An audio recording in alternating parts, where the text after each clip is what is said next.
Eu trago uma mensagem nesse mês de setembro, Setembro Amarelo, sobre o sofrimento, que tem como tema sofrimento inevitável na vida do homem. Queria que você abrisse a palavra do Senhor no livro do Eclesiastes, capítulo 2. Eclesiastes, capítulo 2.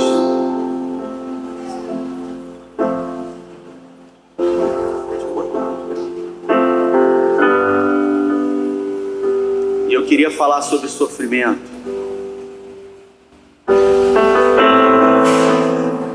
Deus teve um filho. Deus só teve um filho que não cometeu pecado. Mas Deus não teve nenhum filho que não tenha experimentado sofrimento. Essa frase é do Ricardo Gondim e ela externa muito bem a mensagem de hoje, porque todos os homens experimentaram ou experimentarão sofrimento, dor, tristeza, angústia, dia mal, ou como você quiser chamar. E eu começo a mensagem de hoje fazendo algumas inquietações, algumas perguntas para você ou com você que está aqui. Por que existe a dor? Por que será que existe o sofrimento? Por que existem doenças? Por que existe o câncer?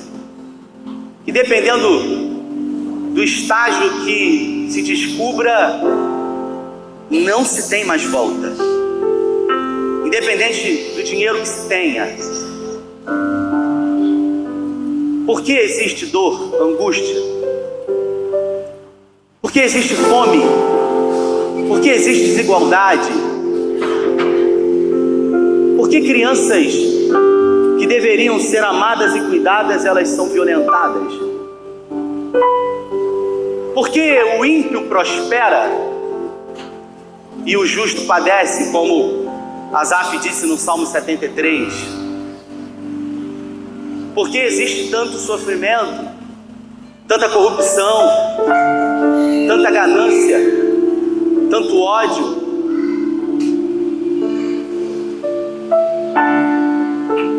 Será isso tudo um castigo de Deus?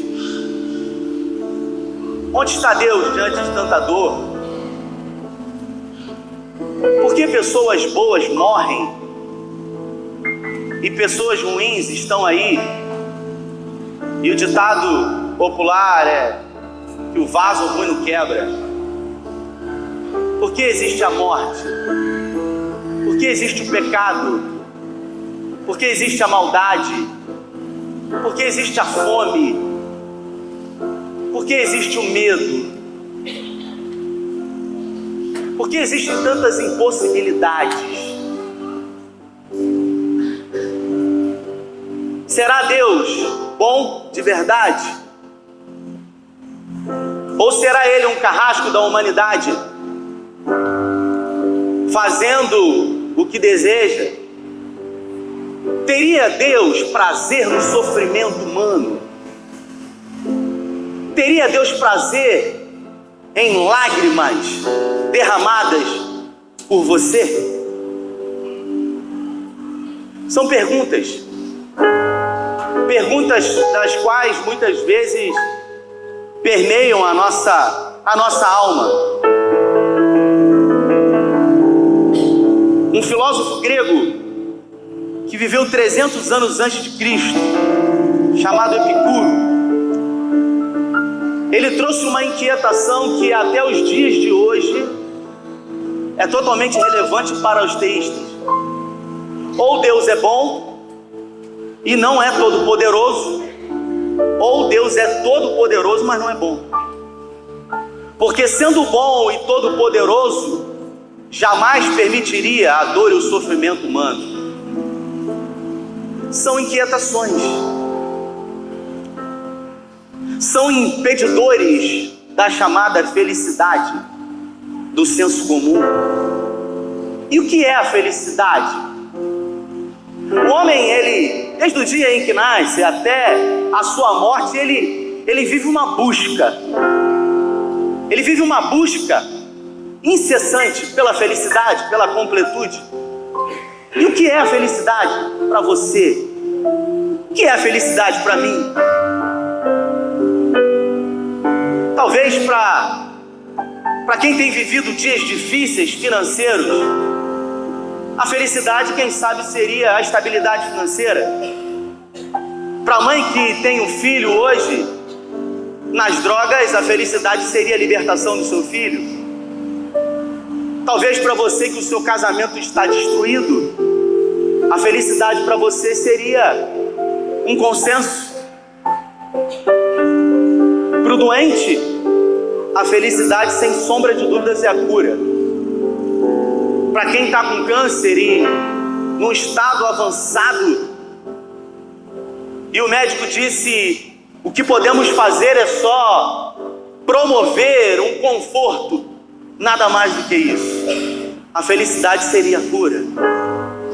Para alguém que está numa fila de um transplante, com poucas chances de vida, sem dúvida a felicidade é uma ligação dizendo: chegou um órgão aqui para você.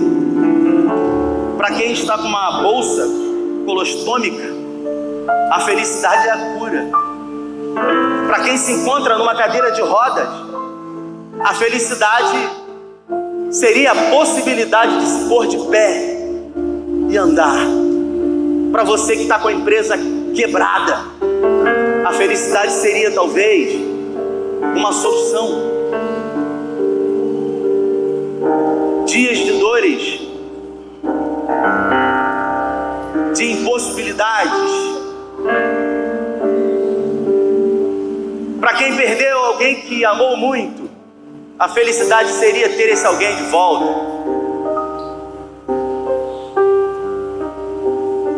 Para você que é jovem, talvez passar num concurso público. Para você que tem vivido dias de pânico, quem sabe a felicidade seria a libertação. E para quem tem muito dinheiro, para quem pode comprar tudo aquilo que os olhos veem, talvez a felicidade fosse a paz, que nem sempre está naquilo que se tem.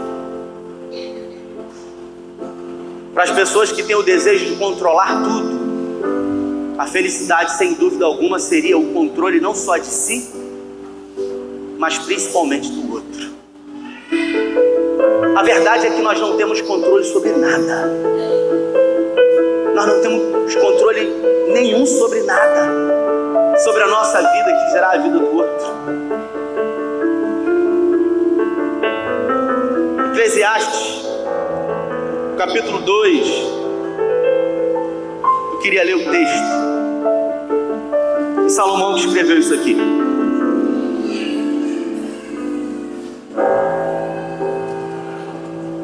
Essa fase da vida de Salomão foi uma fase chamada de maturidade. Já não era mais um menino, já não era mais alguém com desejos voláteis.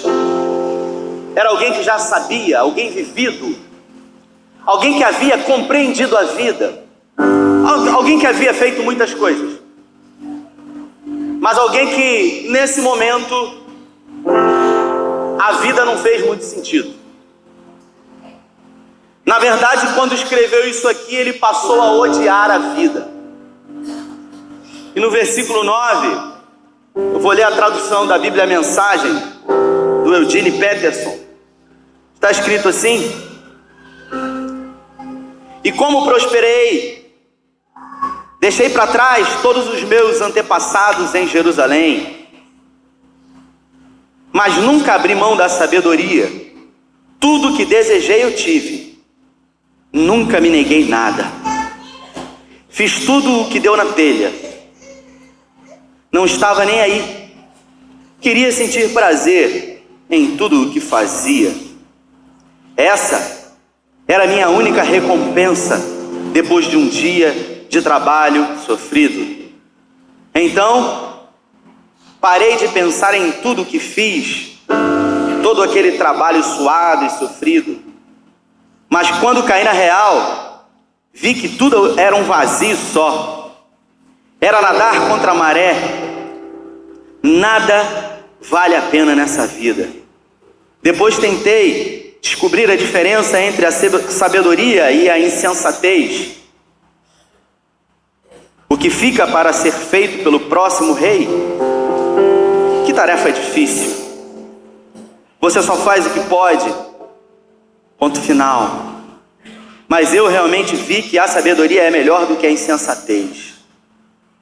Assim como a luz é melhor que a escuridão, mesmo assim, apesar de os sábios enxergarem para onde estão indo e os insensatos tatearem no escuro no fim, todos são iguais. Há um só mesmo destino para todos. Quando me dei conta que o meu destino é o mesmo do insensato, entrei em crise. Por que me preocupar em ser sábio? É tudo um vazio só, nada faz sentido. Tanto sábio quanto insensato têm o mesmo fim. Basta um só dia e eles são esquecidos. É triste. O sábio e o insensato morrem no mesmo dia. Ponto final. Quando escreveu isso aqui, Salomão viveu um momento de inquietude. Salomão olhou para a vida que tinha, para tudo que havia feito, e viu que a vida, na verdade, ela não fazia muito sentido. Porque ele tinha muito dinheiro. E ele começou a, dentro dessa busca que todo ser humano tem, essa busca incessante pela felicidade, ele começou a procurar essa tal felicidade em muitas coisas. Mas tudo que ele encontrou foi dor, foi sofrimento, foi inquietação. E assim é a nossa vida. Assim é a minha e a sua vida. Que se você olhar muito bem, a vida ela não faz muito sentido. Nasceu, e logo que você nasceu foi colocado sobre você expectativas. Melhor, antes de você nascer já havia expectativas sobre você. Vai parecer com a mãe, vai parecer com o pai. Como é que vai ser o gênio de um, o gênio de outro? Vai ter cabelo liso, vai ter cabelo duro. Se for menina, vai ter que usar prancha a vida inteira. Em quantos anos vai falar? Qual vai ser o nome? Vai falar primeiro papai, mamãe. Você começa a crescer. E vai ser o que quando crescer? Tem que vencer. Se for homem, homem não chora. Levanta daí. Você não pode desistir. Vai em frente. Essa é a nossa vida. E as dores, as cobranças, pressões internas e externas, elas acabam somatizando nas nossas vidas. E um dia você cresce e as preocupações que você tinha de criança eram uma. Só que agora você é um homem ou uma mulher. Você se casou. Você tem filhos. Você tem responsabilidades. Existem pressões e expectativas sobre você. Você tem que trabalhar. Você tem que vencer. Você não pode desistir. E aí você trabalha. Um dia você se aposenta. E o que resta da vida para você? Você acumulou. Você conquistou. Você trabalhou. Você olha para a sua vida. Em algum momento a minha e a sua vida ela não faz muito sentido, assim como não fez.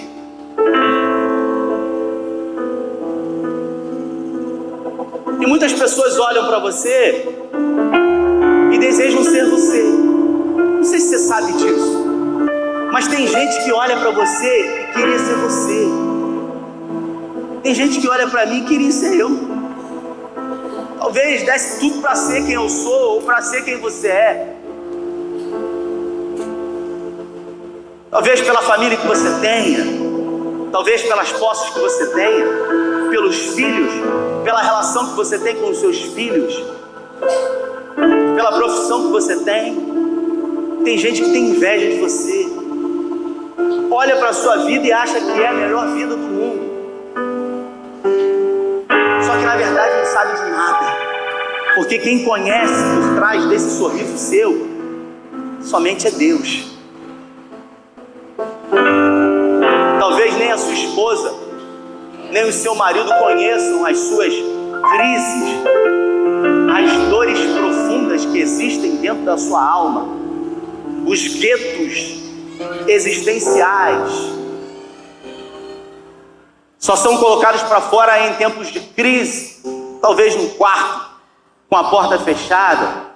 O que as pessoas conhecem são apenas sorrisos. Em algum momento, diante de tanta cobrança, de tanta pressão, de tanta dor, você lembre de um tempo quando você talvez não tinha o que você tem hoje, mas um tempo que você era feliz, um tempo que você não precisava trabalhar, um tempo que, se você parasse, não tinha problema, porque você não tinha filho para sustentar, você não tinha expectativas para corresponder, você era uma criança, você era feliz e não sabia. Se pudesse voltar atrás, eu daria tudo para viver aquele tempo onde as pressões do mundo impostas pela sociedade não existiam. Se toda dor fosse física, o remédio curaria. Mas tem dor que o remédio não cura. Tem angústia que consome de dentro para fora como um câncer. E o que as pessoas veem são só aquilo que queremos mostrar para elas.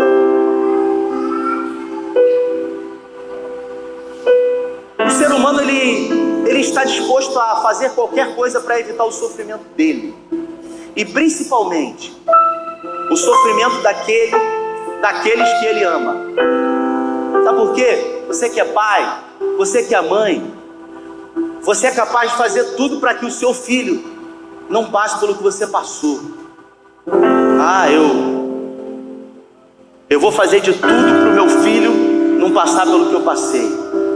Eu vou fazer de tudo para que a minha filha não sofra o que eu sofri, porque eu não quero isso para ela, eu não quero isso para ele.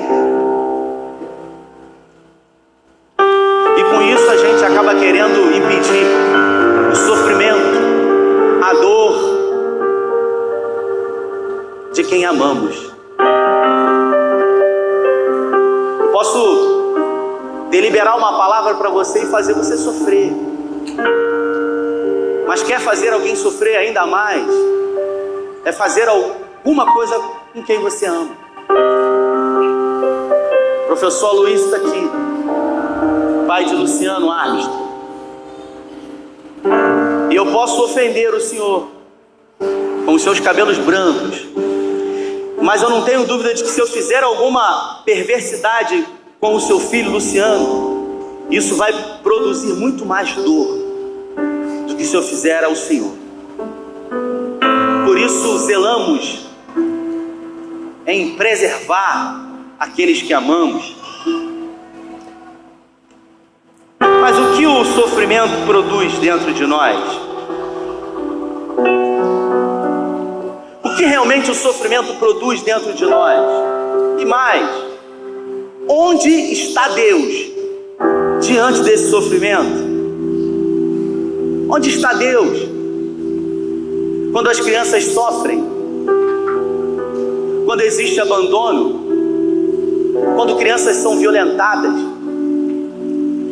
quando você chora num quarto escuro e ninguém vê, quando você olha para a sua vida e você vê aquilo que você projetou lá atrás, quando perguntaram para você o que você vai ser quando crescer, e você fantasiou: eu vou ser médico. Você não sabia nem o que era isso.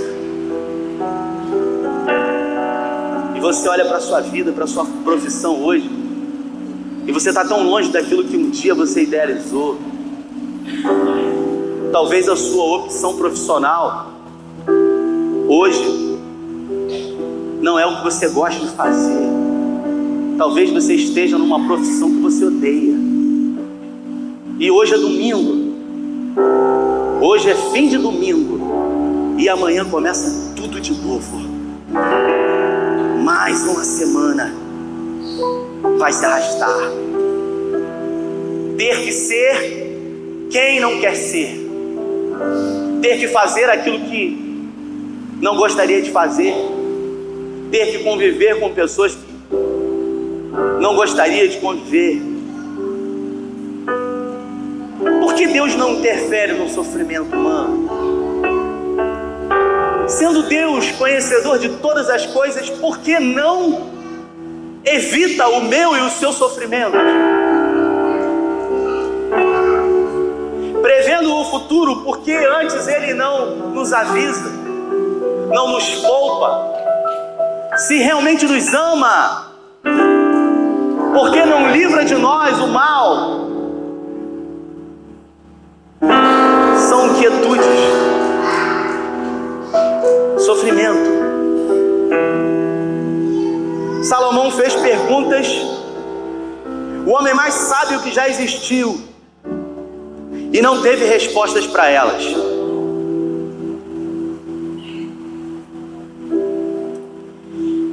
O que o sofrimento produz em nós?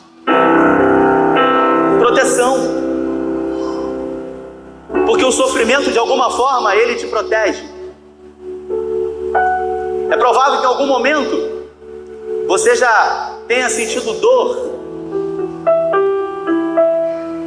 A panela estava no fogo e a criancinha foi lá, e aí você fala para ela: não coloca a mão aí porque faz dodói, está quente.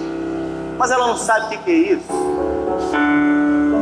E aí em algum momento ela vai e coloca a mãozinha lá e ai, por um instante a mãozinha delicada é queimada. A partir daquele momento existe a informação de que aquilo ali produz dor. E é muito pouco provável que isso se repita.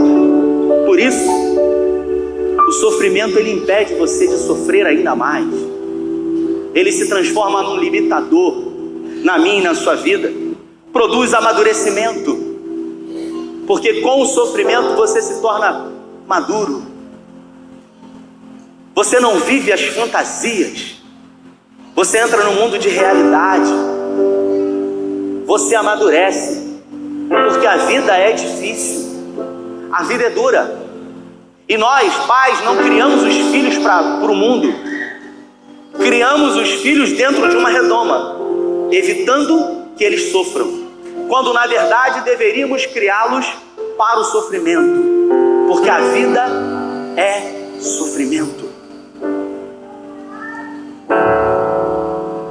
Produz resiliência. Uma palavra utilizada pela psicologia que foi tomada emprestada da física. O que é resiliência? É a capacidade de ser colocado em condições de estresse profundos e depois desse período não se deformar. Resiliência. Não se deformar sendo colocado ou submetido a níveis profundos de estresse. O sofrimento produz na minha e na sua vida resiliência. Produz fé. Dizia Paulo em Romanos capítulo 5 que a tribulação produz experiência e a experiência esperança. tudo que desejamos é evitar o sofrimento. Ninguém quer sofrer. Ninguém gosta de sofrer. A vida não faz sentido se ela for vivida longe de Deus. Salomão, quando escreveu isso aqui, ele estava longe de Deus. Ele estava muito longe de Deus. E eu quero dizer para você que o simples fato de às vezes estar num lugar como esse, hoje, não quer dizer que você esteja perto de Deus. O fato de ser líder de célula, obreiro da igreja, até mesmo um pastor, não é sinônimo de estar perto de Deus. Existem pessoas que estão aqui agora, que acompanharam comigo a leitura, que levantaram as mãos, que fizeram orações, mas que estão longe de Deus. E eu me atrevo a dizer para você que existiram algumas vezes na minha vida, enquanto pastor, que eu me relacionei com a Bíblia, que eu orava, que eu preguei nesse púlpito aqui, mas que eu estava longe de Deus. Longe. Uma coisa é o que Deus é, outra é o que você imagina que Ele seja. Uma coisa é o que você veio buscar aqui, outra é aquilo que Deus vai permitir que você leve. Uma coisa é a sua relação com Ele, outra é a relação dele com você. Uma coisa é aquilo que você espera de Deus, e outra coisa é aquilo que Deus espera de você. Sofrimento, angústia, dor, inquietude. Às vezes estamos vazios, e o vazio ocupa muito espaço. Um espaço tão grande que não é capaz de comportar mais nada dentro. Ou você está cheio de Deus, ou você está cheio de qualquer outra coisa.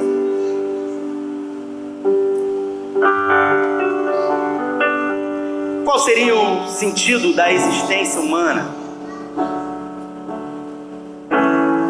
Qual seria o sentido da sua vida? Qual seria realmente o motivo da sua existência? Seria estar aqui hoje, numa reunião, em meio a louvores, adorações, orações, com um desejo ardente de que a felicidade, segundo o senso comum, chegue para você hoje.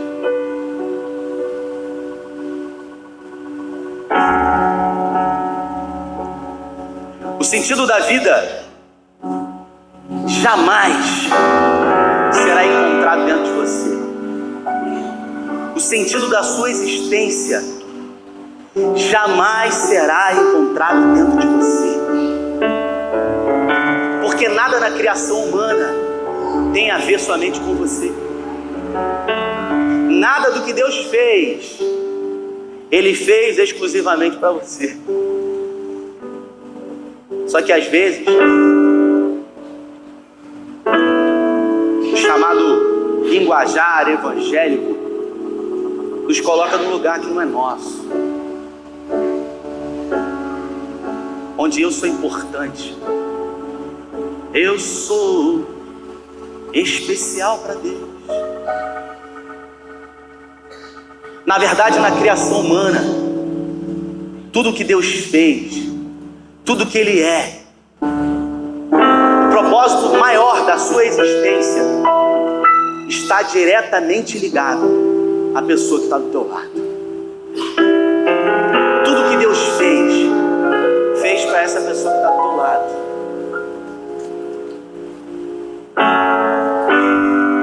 Se existe algo que Deus, acredito eu, abomina na sua criação, sem dúvida alguma, é o egoísmo. Nós somos egoístas, nós somos presunçosos, nós somos vaidosos, nós nos preocupamos somente consigo mesmo. Em primeiro lugar vem eu, e em segundo lugar eu. Se eu recebi e o outro não importa. E onde eu encontro Deus diante de tudo isso? Onde está Deus? Nessa busca desenfreada do homem, que busca em todos os lugares possível por esse Deus, pela felicidade. A felicidade está mais perto do que ele imagina. Só que cego, ficamos como um cão correndo atrás do próprio rabo, sem saber o que fazer. Quando na verdade a felicidade está bem perto de nós. Nós fizemos a campanha do Setembro Amarelo. Ficamos uma semana na praça, não pude estar lá. As narrativas, elas foram extraordinárias, de pessoas que chegaram ali chorando. Pessoas que estavam clamando por socorro. O suicídio é um grito pela vida. A última coisa que a pessoa que se mata quer é morrer. O suicídio é um grito pela vida. E onde está Deus diante desse grito? Onde está Deus quando as crianças choram e ninguém vê? Onde está Deus quando o depressivo está dentro do quarto, cercado de remédios, e faz uma oração a Deus? Você foi colocado no mundo por Deus com um propósito. Sabe qual é o propósito da sua existência? O propósito da sua existência é ser resposta de oração de alguém. Resposta de oração de alguém que clama num quarto escuro pedindo por socorro. Você é a resposta de oração daquele que sofre. Eu sou resposta de oração para quem não aguenta mais sofrer e quer tirar a própria vida. Pessoas dessa igreja estiveram na praça durante uma semana sendo resposta de oração. Eu me atrevo a dizer, sendo a personificação de Jesus, sendo os pés de Jesus indo em direção àquele que clama por socorro, sendo as mãos de Jesus para abraçar aquele que chora, sendo o coração de Jesus para ter compaixão por quem não tem mais esperança. Olha para essa pessoa que está do seu lado aí, olha para ele, para ela aí.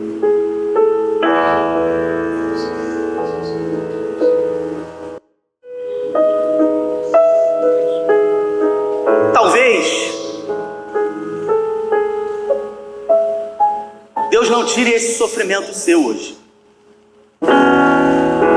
Talvez Ele até nem nunca tire esse sofrimento e essa dor que você tem passado aí. Mas eu não tenho dúvida de que Ele pode enviar uma pessoa. Ele pode ser nessa pessoa o amor dele por você. Alguém que está do teu lado e sofre dores como você, mas que tem aquilo que você precisa, aquilo que realmente você precisa. Um abraço. Existem momentos nas nossas vidas em que estamos próximos de pessoas e não podemos fazer muitas coisas por elas. mas pelo simples fato de estar ali. Eu me lembro quando o Fabrício entrou numa crise muito profunda há 4 anos atrás. E eu estava percebendo ele muito estranho, muito estranho. Eu chamei algumas vezes ele para conversar e ele se esquivava muito. E um dia eu falei com ele: cara, eu preciso conversar com você, não tem como adiar não, meu. Fala onde você está que a gente precisa bater um papo. Aí ele falou: passa na minha casa. Aí eu passei, ele entrou no meu carro. Eu falei assim: vamos almoçar. Eu parei num restaurante perto da casa dele, um restaurantezinho pequeno. E ali eu cheguei para ele e eu disse: Fabrício, o que está acontecendo com você, cara? Você não é mais o mesmo. Você está muito estranho. Naquele momento tinha uma pessoa que tinha sido da igreja, estava perto de uma mesa assim. Naquele momento, Fabrício, ele desabou, ele começou a chorar copiosamente. Ele falou: acabou para mim, cara, eu não aguento mais. Eu não aguento mais as pressões. Eu não aguento mais as cobranças internas e externas. Eu não aguento mais ser quem eu não sou. Eu não quero mais. E ele chorava. E ele dizia: eu estou sentindo uma dor aqui no peito. Amanhã eu vou na sede, eu vou entregar. Eu não quero mais ser pastor. Eu vou ser qualquer coisa. O rapaz, ele começou a olhar e fez menção de que iria vir, porque ele chorava muito ali. Eu fiz assim para ele. E ali eu não pude falar nada, muita coisa. Primeiro porque aquilo me surpreendeu. E segundo porque não tinha muitas palavras que eu pudesse dizer. Eu me lembro que eu coloquei a mão no ombro dele. Eu olhei nos olhos dele e eu disse: Fabrício, eu não sei nem o que dizer para você, meu irmão. Mas eu quero dizer para você que aconteça o que acontecer, eu estou aqui com você, cara. E aquilo que eu disse para ele foi mais importante do que eu imaginava. Porque eu não resolvi o problema para ele, ou o problema dele. Mas naquele momento eu, pelo simples fato de dizer que estava com ele ali, fez com que ele se sentisse amado e abraçado por alguém que ele confiava. E às vezes é isso que você precisa. Às vezes o que você realmente precisa é um abraço. Às vezes o que você precisa é alguém que não saiba o que vai acontecer, mas que confie em você e diga para você: olha, eu não sei o que vai acontecer, mas eu quero dizer para você que eu estou junto com você nessa, que vai dar certo. Existiram momentos na minha vida em que as preocupações dominaram o meu coração, e a minha esposa percebeu isso, e nesse momento ela foi um refrigério de Deus para mim, dizendo: fica tranquilo, vai dar tudo certo.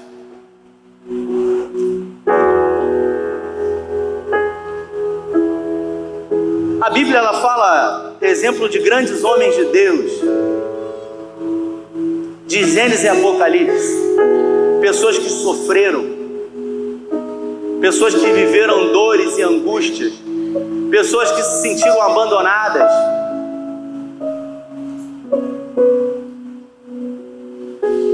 Como Elias, um profeta que enfrentou 400 profetas de Baal, mais 450 profetas de Azerá, e num recado de Jezabel, foi para uma caverna e pediu a morte. Eliseu, seu sucessor, um homem tomado de complexos na sua alma, Davi, o maior rei da nação de Israel, o homem que mais se sentiu sozinho, abandonado por Deus. Asaf, no Salmo 73, que declarou inveja dos ímpios, porque eles prosperavam. Jeremias, o chorão. João Batista, profeta que viu aquilo que profetizou, quando foi preso, ficou sabendo que Jesus, no primeiro milagre, multiplicou vinho. Estava todo mundo bêbado já, há alguns dias.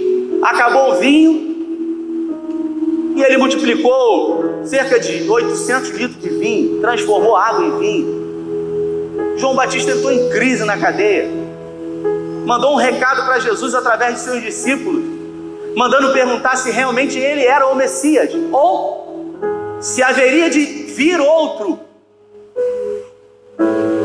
Tomé não conseguiu acreditar, até queria, mas era mais forte do que ele.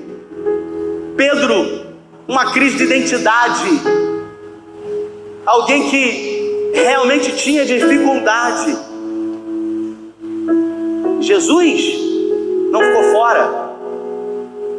No Getsemane chamou os mais próximos dele e disse para eles, sem medo de ser julgado: a minha alma está com uma angústia profunda de morte. Instantes depois disse: Pai, se possível for, me tira daqui. Angústia, dor, sofrimento. E você? Qual é a sua história? Eu falei a história de alguns homens de Deus que não tiveram medo nem pudor de expor aquilo que sentiam, sem medo de ser julgados por pessoas que não estão nem aí.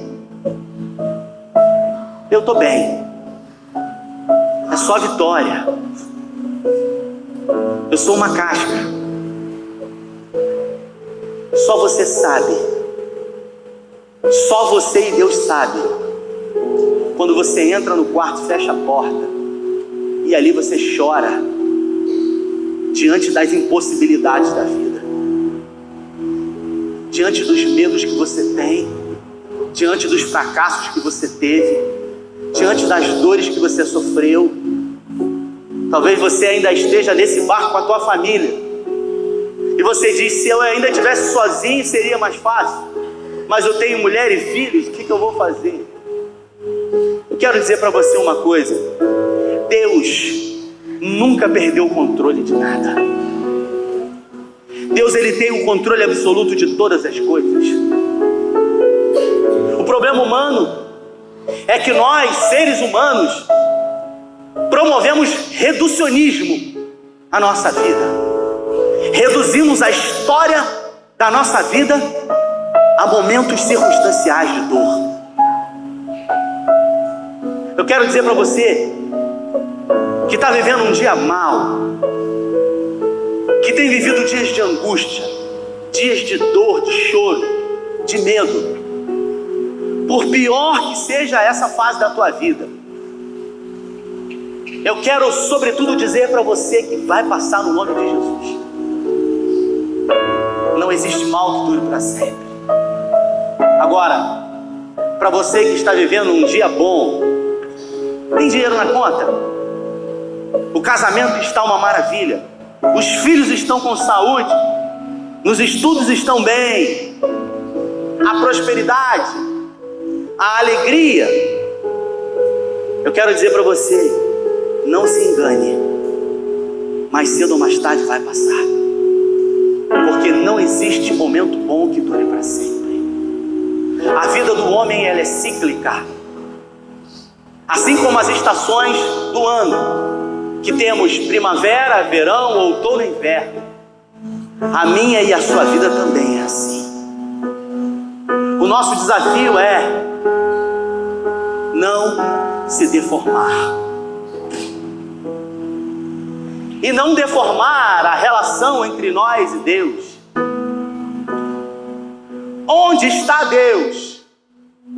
Deus está aí ao seu lado, dentro dessa pessoa que está perto de você. Como eu faço para encontrar a Jesus? O encontro com Jesus, ele é simples. E ele está nos lugares mais improváveis possíveis. Jesus, ele está todos os dias, de meio-dia a 1, aqui no restaurante Graça, no olhar de um homem que bebe todos os dias, mas que diante de um gesto de amor, num prato de comida, com humildade estende a sua mão para receber aquele prato de comida e diz obrigado. Há mais sinceridade naquela palavra de obrigado do que em muitas orações feitas em templos luxuosos. Ali há um encontro com Jesus. O encontro com Jesus está quando estamos na praça e lá alguém angustiado deseja tirar a própria vida e chega para o Jefferson, como fez, e diz: vocês não podem parar, porque eu ia tirar a minha vida hoje. E pelo simples fato de ver que vocês se preocupam comigo, eu não vou fazer isso.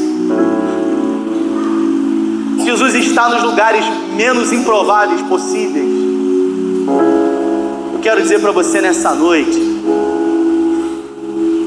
que a vida, ela é curta, e nós só temos uma vida,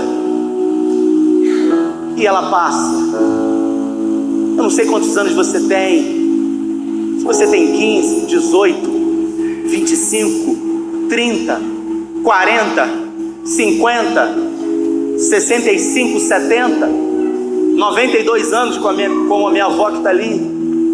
Eu não sei quantos anos você tem, mas em algum momento você vai olhar para a sua vida e ela não vai fazer sentido diante de um olhar circunstancial, diante de coisas. Só que a vida, ela não se resume a um momento aqui na terra. Você é muito mais do que isso. E você foi colocado nela com um propósito, com um objetivo, que é ser na vida de alguém, que é ser a personificação de Jesus na vida de alguém, que é transmitir o amor de Cristo para alguém que precisa. Eu queria que você se colocasse em pé. Vou chamar o Ministério de Música.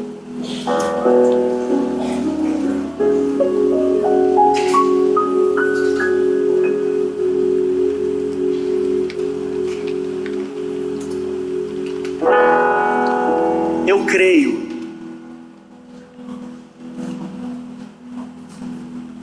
que existe cura num abraço.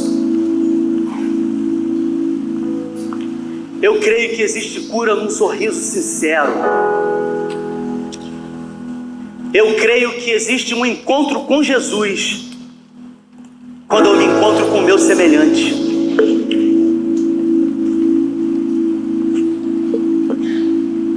Eu creio que existe um culto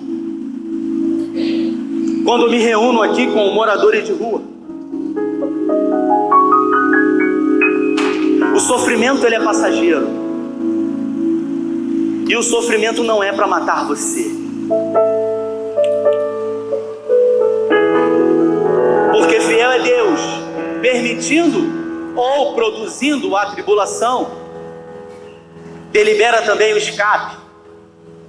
Por isso você não se conhece e não sabe até onde você pode suportar a dor, mas Deus sabe. Ele conhece a sua dor.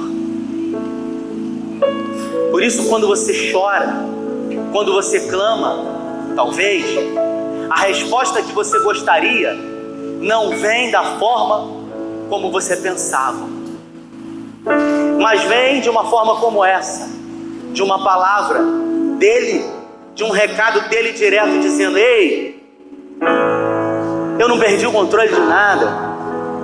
Se o controle saiu das tuas mãos, da minha não saiu. Eu tenho visto a sua dor, o teu sofrimento, e eu sou refrigério para você.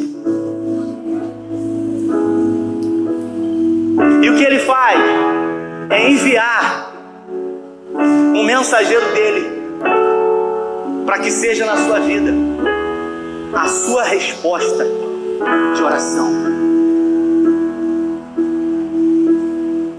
Seja você resposta de oração na vida de alguém que clama, que chora.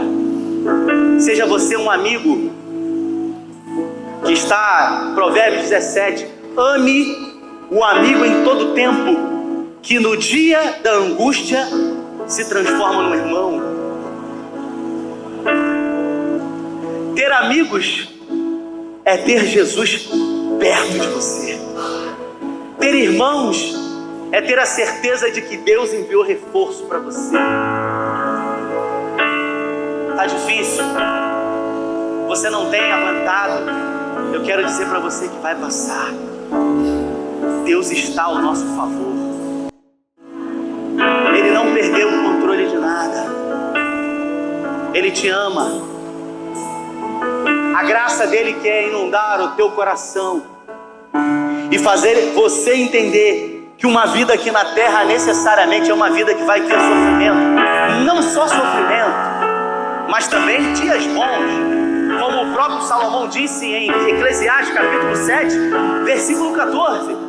Quando os dias forem bons, aproveite-os bem. Mas quando forem maus, considere. Deus fez tanto um quanto o outro. Mais cedo do que você imagina, essa dor, essa angústia, esse sofrimento vai passar no nome de Jesus.